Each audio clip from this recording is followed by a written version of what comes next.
ভোরবেলা যখন আমরা ঘুমিয়ে থাকি তখন কেউ একজন চুপি চুপি রওনা হন মানুষের সেবা করতে। তিনি শুধু একজন নার্স নন, তিনি একজন সাহস জাগানো সাথী, একজন নিঃস্বার্থ সেবিকা।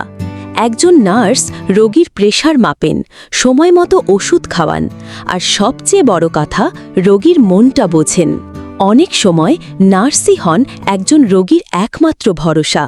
হৃদয়ের মমতায় তিনি হয়ে ওঠেন মা, বোন কিংবা কন্যা। একজন নার্সের হাসি অনেক সময় ওষুধের চেয়েও বেশি কার্যকর। তারা কাজ করেন নিঃশব্দে, কৃতজ্ঞতা ছাড়াই, শুধু মানুষের মঙ্গল চিন্তায়। সেবা শুধু পেশা নয়, এটা ভালোবাসার এক অনন্য প্রকাশ। নার্স মানেই সেবার নিঃশব্দ যোদ্ধা। আজ একবার হলেও তাদের জন্য দোয়া করি, শেয়ার করি ভালোবাসা, সম্মান করি তাদের সেবা।